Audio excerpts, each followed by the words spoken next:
10ನೇ ವಯಸ್ಸಿನಲ್ಲಿಯೇ ತಮ್ಮ ಅಭಿನಯ ಪ್ರತಿಭೆಯಿಂದ ರಾಷ್ಟ್ರ ಪ್ರಶಸ್ತಿ ಮುಡಿಗೇರಿಸಿಕೊಂಡು 2002ರಲ್ಲಿ ಅಪ್ಪು ಚಿತ್ರದ ಮೂಲಕ ಕನ್ನಡ ಚಿತ್ರರಂಗ ಪ್ರವೇಶಿಸಿದರು.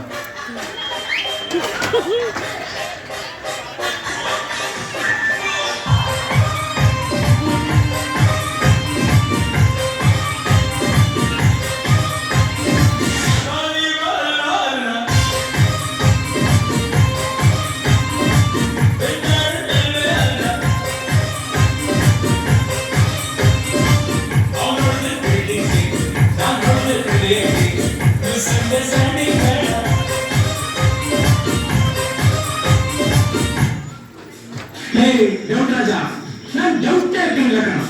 ನಮ್ಮ ಬದುಕಲ್ಲಿ ದೀಪಾವಳಿ ಬಂದೇ ಬರುತ್ತೆ. ಪಟಾಕಿ ಯಾವ್ದಾಗಿದೆ ಅನ್ಸೋರ್ ನಾವಾಗಿರ್ಬೇಕು.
ಜನ ಹರಿಸಿದ್ರೆ ಬೆಳವಣಿಗೆ, ಜನ ಮೆರೆಸಿದ್ರೆ ಮೆರವಣಿಗೆ.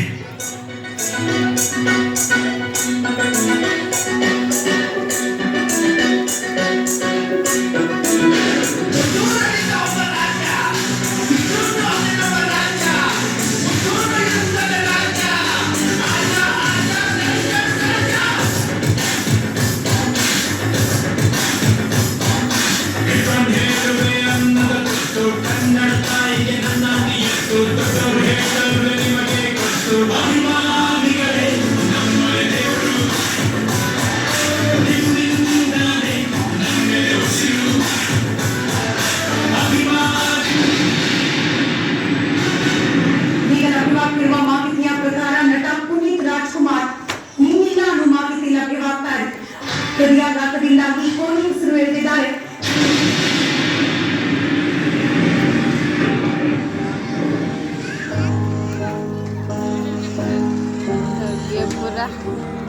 ಒಂದೊಂದೂರಲ್ಲಿ ಒಬ್ಬ ರಾಜನಿದ್ದನು.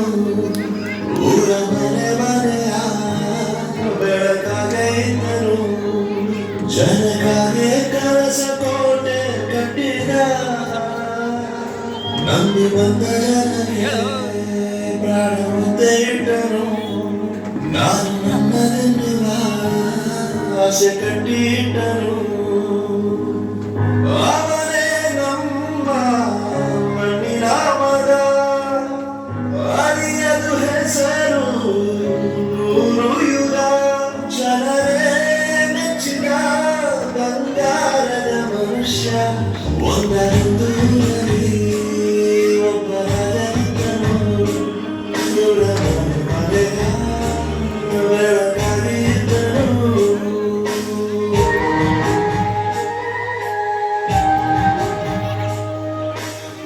ನಟನೆ, ನಿರ್ಮಾಣ, ನಿರೂಪಣೆ, ನೃತ್ಯ, ಗಾಯನ ಭಂಡಾರವಾಗಿದ್ದರೂ ಕನ್ನಡಿಗರಿಗೆ ಆತ ಮುಗ್ಧ ಮನಸ್ಸಿನ ನಗುಮುಖದ ವಿನಯ ತುಂಬಿದ ಪ್ರೀತಿಯ ಅಪ್ಪು.